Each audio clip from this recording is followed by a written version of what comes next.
مقتدر ادارے بھی واقف ہیں، سیاسی قائدین بھی اس سے واقفیت رکھتے ہیں،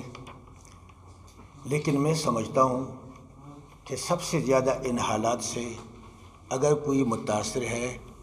تو پاکستانی عوام ہے، جو اس وقت شدید بحرانی کیفیت سے دوچار ہیں۔ آئے روز کی حالات کچھ ایسے بن چکے ہیں کہ اگر کوئی سرمایہ کاری کرنا چاہتا ہے تو 100 بار سوچتا ہے، اگر کوئی دوسرے علاقوں سے ٹورسٹ کے حیثیت میں آنا چاہتے ہیں تو وہ بھی کافی سوچ بچار کے بعد ہی یہ فیصلہ کرتے ہیں۔ تو اس حوالے سے ہمارے پورے ملاکنڈ ڈویژن کے اندر مختلف علاقوں میں مظاہرے بھی کیے گئے اور سب کا مقصد یہ تھا کہ یہاں امن ہو۔ قیام امن کے لیے جو بھی کوشش کی جائے گی اس کے ساتھ ہمارا اتفاق ہے، اس لیے کہ امن ہے تو تعلیم بھی ہوگی، امن ہے تو مساجد بھی ہوں گے، امن ہے تو مراکز و مدارس بھی ہوں گے، امن ہے تو بازار بھی چلیں گے، امن ہے تو روزگاری زندگی چلتا رہے گا۔ اس لیے کہ کسی بھی معاشرے کی بنیادی قیام کے لیے امن ایک بنیادی اکائی ہے۔ حضرت ابراہیم علیہ السلام نے جب کعبۃ اللہ کی تعمیر مکمل فرمائی اور جو دعا فرمائی اس میں یہ فرمایا، اے میرے پروردگار اس شہر کو یعنی مکہ معظمہ کو امن کا شہر بنا دینا۔ ہم بھی پاکستان کو ایک پرامن مملکت کی حیثیت سے دیکھنا چاہتے ہیں، لیکن ظاہر ہے کہ اس ملک میں امن و امان کا قیام یہ اداروں کی ذمہ داری ہے۔ افراد اور عوام کی یہ خواہش ہوتی ہے کہ امن ہو، لیکن پبلک جو ہے وہ امن قائم کرنے والے ادارے نہیں ہیں۔ امن کو قائم کرنے کے لیے ملکی ادارے ہوتے ہیں جو با اختیار ہوتے ہیں، اور ان کو امن و امان کے قیام کے لیے اگر عوامی سطح پر تعاون کی ضرورت ہوتی ہے تو الحمدللہ ہماری مملکت کے عوام بھی اس سلسلے میں پہلے بھی اداروں کے ساتھ تعاون کر چکے ہیں، اور انہی اداروں کے کہنے پر یہاں کے تو لاکھوں لوگ ڈاؤن ڈسٹرکٹ میں IDPs بن گئے تھے۔ یہ حقیقت ہے کہ اس وقت جو حالات پیش آئے اس میں ان دہشت گردوں نے کسی کو بھی گھر بار خالی کرنے کا نہیں کہا تھا، لیکن قیام امن کے لیے یہاں کے عوام نے یہ قربانیاں دی کہ اپنا گھر بار چھوڑ کر، اپنا کاروبار اور روزگار چھوڑ کر وہ ڈاؤن ڈسٹرکٹ میں گئے، جو وہاں ان کے زندگی کے مہینہ 2 مہینے گزر گئے تو کس کرب میں گزرے، یہ ہماری زندگی کا ایک تاریخ ہے جس کو ہم کبھی بھی بھول نہیں سکیں گے۔ اب ہم دوبارہ اس پوزیشن میں نہیں ہیں کہ ہم دوبارہ ان حالات کا سامنا کریں۔ پھر یہ ہے کہ آپریشن سے پہلے بھی آپریشن کے بعد بھی ہمارے یہ ملاکنڈ ڈویژن مختلف مصائب کی اماجگاہ بن گئی۔ زلزلوں سے حالات سے پہلے زلزلے آ گئے، 2005 میں زلزلہ، 2010 میں سیلاب آ گئے، اور اس سال پھر سیلاب آ گئے، جس نے پورے ملاکنڈ ڈویژن اور بالخصوص ہمارے سوات کے پورے انفراسٹرکچر کو تباہ کر دیا، اور جو ایک مسلسل جدوجہد کے بعد جو ہے یہاں پر سیاحوں کی آمد کا ایک سلسلہ تھا اور امن و امان کا ایک پیغام تھا، وہ شدید متاثر ہوا۔ پھر اس کے بعد جو جزوی طور پر میں سمجھتا ہوں کہ انسرجنسی پیدا ہوئی، لیکن یہ شکر ہے کہ یہ سوشل میڈیا کا زمانہ ہے تو لوگ وہ پہلے والی حالت نہیں رہی، لوگوں نے کھل کر اپنے رائے کا اظہار کر دیا، اور امن کے قیام کے لیے بالخصوص ہمارے فورسز اور پھر پولیس کے ساتھ خاص کر انہوں نے مل کر کام کرنے کا ارادہ بھی ظاہر کیا۔ تو ان صورتحال میں جب یہ حالت آئی ہمارے اس ڈویژن کے اوپر، بالخصوص ہمارے سوات کے اوپر، تو تو یہاں سے بھی بعض نعرے ہمیں ایسے سنائی دیے جس کا یہاں تصور نہیں کیا جا سکتا تھا. ایسے نعرے لگائے گئے. ٹھیک ہے، وہ نعرے بعض لوگوں کو اس کے ساتھ زیادتی ہوئی، ہم اس کا انکار نہیں کرتے، لیکن ان زیادتوں کی باوجود اس طرح کے نعرے ہمارے ملک کے اداروں کے خلاف کبھی نہیں لگائے گئے تھے. آج حالت یہاں تک خراب ہو چکی ہے کہ ہر جگہ پر کوئی جلسہ ہو رہا ہو تو اس نعرے کو باقاعدہ اس جلسے کا حصہ قرار دیا جاتا ہے. ٹھیک ہے، یہ ایک رد عمل ہے جو ان اداروں کے بعض غلطیوں کی وجہ سے یہ سامنے آ چکا ہے،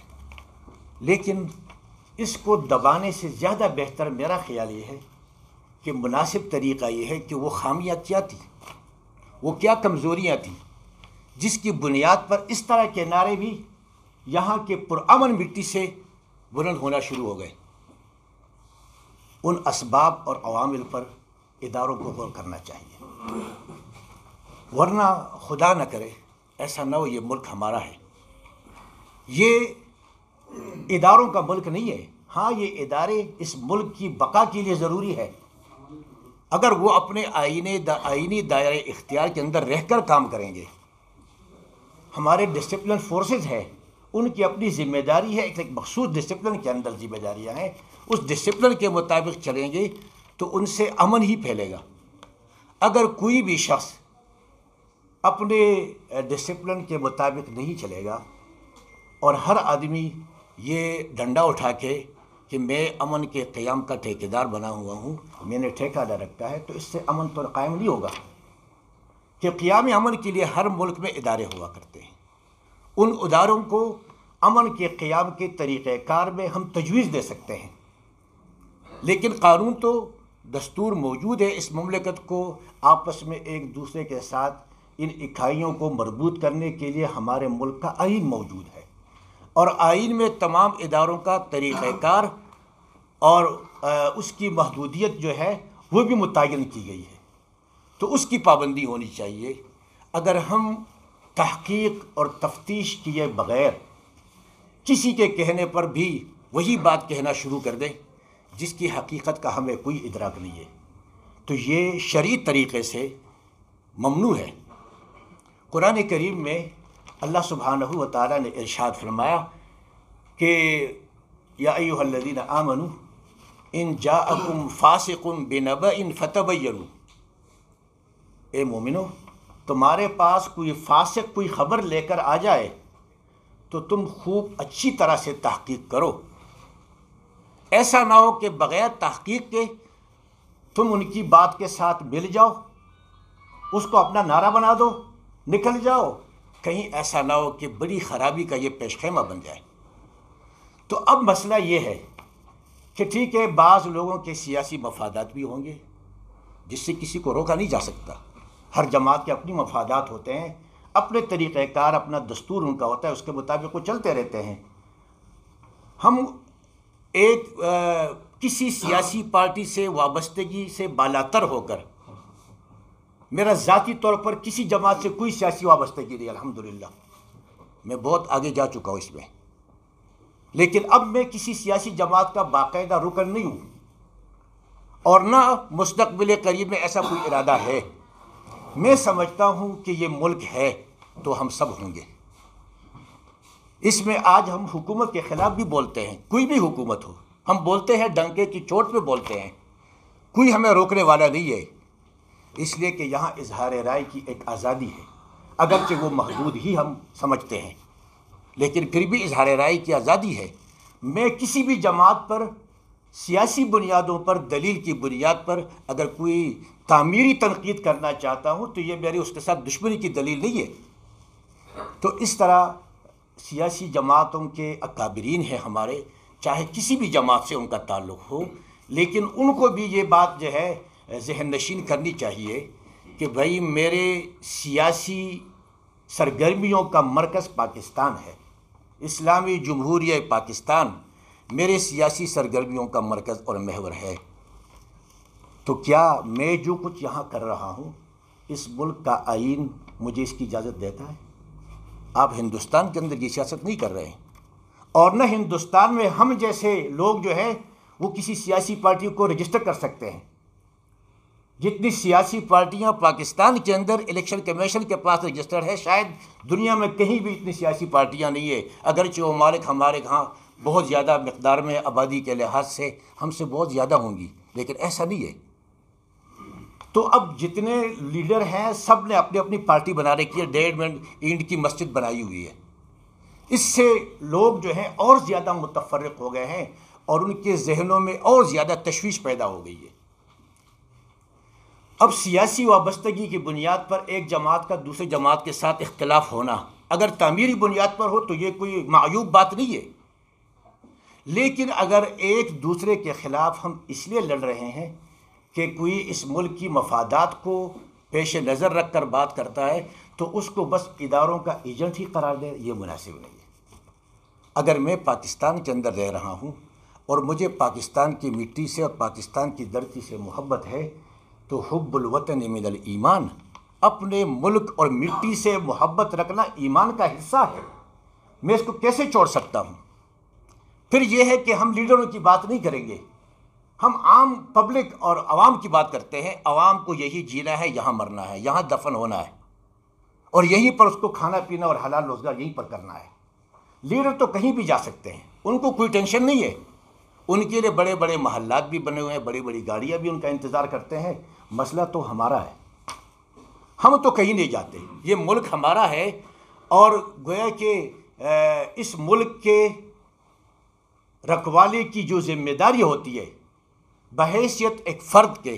میرے اوپر جو ذمہ داری ہے مجھے چاہیے کہ میں اس کو پورا کروں۔ اگر اداروں کی ذمہ داری ہے تو اداروں کو بھی چاہیے کہ وہ اس بارے میں اپنی ذمہ داریاں پوری کریں، اور ملک کے خلاف جو ہم کچھ کہہ رہے ہیں یا ملکی اداروں کے خلاف، اداروں میں کچھ افراد ایسے ہوں گے، اس میں کوئی شک نہیں ہے کہ کالی بھیڑیاں ہمارے ہاں ہر شعبے کے اندر موجود ہیں۔ اس میں گویا کہ ہم میں سے کوئی اس کی جو ہے وہ قائل نہیں، نفی کرنے کے قائل نہیں ہے، ٹھیک ہے، سب میں ہوگی، ہر چیز، ہر کسی میں خرابی بھی ہو سکتی ہے اور ہر خرابی ایسی ہے کہ جس کی اصلاح بھی ہو سکتی ہے، اور ہر چیز اگر بہتر ہے تو مزید بہتری کی گنجائش بھی اس میں موجود ہوتی ہے۔ لہٰذا میں سمجھتا ہوں کہ اگر اداروں کے بعض افراد کے ساتھ کسی کی ناچاکی ہے، نہیں بنتی تو ٹھیک ہے، نہ بننے دے، لیکن اس شخص کو تو ایک عہدے پر ایک خاص مدت تک رہنا ہے۔ یہ تاحیات عہدے نہیں ہے کہ جو اداروں کے سربراہوں کو دی جاتی ہے، ایک محدود تنیور کے لیے ان کو یہ ذمہ داری سونپی جاتی ہے اور پھر وہ خود ختم ہو جاتے ہیں، لیکن ادارے تو قائم رہتے ہیں۔ لہٰذا میں سمجھتا ہوں کہ اداروں کے اوپر ایسے بے اعتمادی کا اظہار کرنا کہ وہ بے اعتمادی بجائے اس کے کہ افراد پر ہوں، افراد کو چھوڑ کر پورے ادارے کو اس سیلاب کے نظر کر دینا، یہ مناسب نہیں ہے، یہ دانشمندی کی بات بھی نہیں ہے۔ تو میرا خیال یہ ہے کہ ملکی اداروں کے خلاف اگر ہم باتیں کرنا شروع کر دیں، ہمارے باتیں کرنے سے کچھ بھی نہیں ہوگا، لیکن ہماری یہ باتیں یہ ریکارڈ ہوں گی۔ جو ہمارے ملک کے دشمن ہیں وہ ان کو اپنے فائدے کے لیے استعمال کریں گے، ہمارے ملک کے خلاف پروپیگنڈے میں اس کو استعمال کریں گے۔ تو اس میں سمجھتا ہوں کہ اداروں کے اندر بھی کمی ہوگی۔ میں یہ نہیں کہتا کہ وہ بالکل بری الذمہ ہیں، وہ بری الذمہ نہیں ہے، ان کے اندر بھی خرابیاں کمی ہوں گی، لیکن ان سے زیادہ بحیثیت قوم کے ہماری بھی تو کچھ ذمہ داریاں ہیں۔ الا کلکم مسئول عن رعیتہ، الا کلکم راع وکلکم مسئول عن رعیتہ۔ جناب رسول کریم صلی اللہ علیہ وسلم نے فرمایا، دیکھو تم میں سے ہر انسان، ہر آدمی جو ہے وہ نگہبان ہے، اس سے اپنے ماتحتوں کے بارے میں پوچھا جائے گا۔ اگر میرا تعلق دینی مدارس سے ہے تو دینی مدارس کے معاملات کے بارے میں مجھ سے پوچھا جائے گا، اس کے بارے میں کوئی سید الرحمٰن صاحب سے نہیں پوچھے گا، اس کے بارے میں کوئی محبوب علی صاحب سے نہیں پوچھے گا، اس لیے کہ ذمہ داری تو میری بنتی ہے، مجھ سے پوچھا جائے گا۔ وَكُلُّكُمْ مَسْئُولٌ عَنْ رَعِيَّتِهِ۔ اگر آپ جرنلزم سے متعلق ہے، صحافتی برادری ہے، تو بھائی ان کے معاملات جو ہیں، ان کے بارے میں ان کے جو پریس کلب کے صدر ہیں، جنرل سیکرٹری ہیں، وہی ذمہ دار ہوں گے،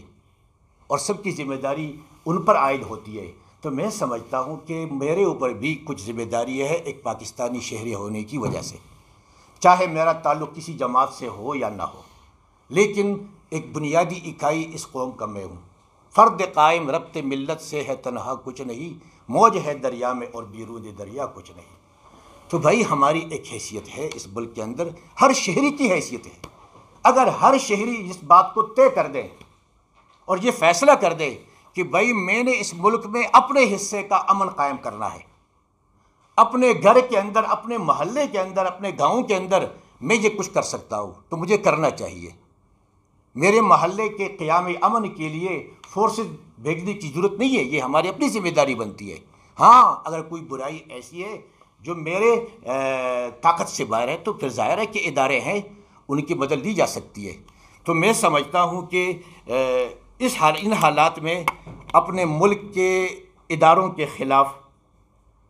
اس طرح مہم جاری رکھنا کہ ملک کے عوام کے دلوں میں ایک نفرت کی فضا پیدا ہو، یہ مناسب طریقہ نہیں ہے، اور یہ انتہائی مذموم عمل ہے، اس کو چھوڑنا چاہیے۔ دوسری بات یہ ہے کہ یہ ہمیں معلوم ہے، ہم سب کہتے ہیں کہ پاکستان کے جو افواج ہے یہ ہمارے سرحدوں کے محافظ ہیں۔ ہر ملک کا فوج اس کے سرحدات کا محافظ، ہم بھی یہ کہتے ہیں، یہ ہمارا نظریہ بھی ہے اور یہ ہمارا سوچ بھی ہے۔ لہٰذا ہم اپنے سرحدات کو محفوظ بنانے کے لیے اپنے فوج کو کمزور نہیں کرنا چاہتے۔ یہ پاکستان آرمی یا جو ہمارے مسلح افواج ہیں یہ پاکستان کا آخری حصار ہے، بس ان کے آگے ہمارے پاس کوئی حصار نہیں ہے جو ہمارے دشمن کو روک سکے۔ لہٰذا ان کے درمیان، عوام اور فوج کے درمیان اس طرح عدم اعتماد کی فضا کرنا، میں سمجھتا ہوں یہ کسی پاکستانی کا ایجنڈا نہیں ہو سکتا، یہ تو ہمارے دشمن کا ایجنڈا ہو سکتا ہے کہ جو قوم اور فوج کو آپس میں لڑائے اور ان کے درمیان عدم اعتماد کی فضا پیدا کرے۔ تحقیق اور تقاضے پورے کرنے کے بعد اگر کسی پر ہم الزام لگا رہے ہیں تو اس کی ایک بنیاد تو ہوگی، لیکن بلا تحقیق خواہ کسی اپنے ملک کے ادارے کو، دنیا کا کوئی بھی ملک ہمیں قبول کرنے کے لیے تیار نہیں ہے۔ یہی ہمارے لیے بس یہ ہے کہ یا تو افغانستان ہے جہاں ہم نے باڑ لگا رکھا ہے، اور یا بحیرہ عرب ہے کراچی میں، یا تو سمندر میں ڈوبنا ہے یا توپوں کا سامنا کرنا ہے۔ ہمارے لیے کوئی بچاؤ کا راستہ دوسرا نہیں ہے۔ ہم نے اگر یہاں پر امن کے ساتھ زندگی گزارنا ہے تو اپنے سرحدوں کو مستحکم کر کے، اپنے پڑوسیوں کے ساتھ اچھے تعلقات رکھ کر اور امن کے ساتھ رہنا ہم سیکھیں، تو اس میں ہماری عوامی مفادات اسی کے ساتھ وابستہ ہیں، ہماری معاشی ترقی اسی کے ساتھ وابستہ رہے گی۔ میں سمجھتا ہوں کہ موجودہ حالات میں کہ پورا قوم اور پوری مملکت اس کے لپیٹ میں ہے، میں سمجھتا ہوں کہ قومی سطح پر فی الفور ایک کانفرنس بلائی جائے، اور جس میں اپنے ملک کے سیاستدان بھی ہوں اور قومی سلامتی کے ادارے بھی ہوں، علماء بھی ہوں، صحافتی برادری بھی ہو، وکلاء بھی ہوں، اس ملک کے تمام جو فعال ادارے ہیں اپنے اپنے دائرے اختیار میں جو کام کرتے ہیں ان سب کو شریک کیا جائے، ان کو نمائندوں کو شریک کیا جائے، اور اس قومی سلامتی کانفرنس میں ان لوگوں کو اپنی تختی نہ پڑھائی جائے کہ یہ پڑھ کر میں سنا رہا ہوں، نہیں، ان کے تجاویز حاصل کریں، ان کی نظر میں ہمارے ملک میں کیا کمی ہے، دستوری طور پر کوئی سقم موجود ہے، انتظامی طور پر کوئی سقم موجود ہے، تو آپ اس کی نشاندہی کریں اور اس کے حل کے لیے مناسب تجاویز دے دیں۔ یہ تجاویز اس مملکت کے، اس قوم کے افراد سے حاصل کی جانی چاہیے، اور اس کے مطابق ایک ضابطۂ اخلاق بیان کریں، ایک ضابطۂ اخلاق تیار کیا جائے، اور تمام اس ملک کے اندر جتنی بھی انتظامی مشینری ہے یا عسکری مشینری ہے یا صحافتی مشینری ہے یا درس و تدریس سے یا مسجد کے محراب و ممبر سے وابستہ افراد ہے، ان سب کو اس ضابطۂ اخلاق کا پابند بنایا جائے۔ اس میں ہماری ملک کی حفاظت بھی ہوگی، اس سے ہمیں قومی ترقی بھی حاصل ہوگی، اور جس بنیادی مقصد کے لیے یہ ملک حاصل کیا گیا تھا شاید اس مقصد کو ہم اپنے سے قریب تر کر دیں گے۔ ٹھیک ہے، پورا حاصل نہ بھی ہو لیکن کچھ نہ کچھ تو ہمارے ہاتھ آئے گا۔ آج گویا کہ 70 سال سے زیادہ عرصہ گزر چکا ہے لیکن ہمارے ہاتھ میں کچھ بھی نہیں ہے۔ قائد اعظم نے جو پاکستان بنا کر دیا اس کو بھی ہم نہ سنبھال سکے، اور آدھے پاکستان سے ہمیں ہاتھ دھونا پڑا۔ اب یہ رہا سہا جو پاکستان ہے، تو کیا اس میں اسی اختلافات کو بنیاد بنا کر کیا ہم اس کا بھی بیڑا غرق کرنا چاہتے ہیں؟ ایسا نہیں کرنا چاہیے۔ یہ ہمارا ملک ہے، اس کے ادارے ہمارے ادارے ہیں۔ جو بھی اس ملک میں، جو بھی ادارہ اس ملک میں ملک کی اور قومی سلامتی کے لیے قدم اٹھائے، کوئی بھی سیاسی جماعت ہو، اس ملک میں قیام امن کے لیے اور سلامتی کے لیے قدم اٹھائیں، بحیثیت ایک شہری کے میرا فرض ہے کہ میں ان کا دست و بازو بن جاؤں اور اپنے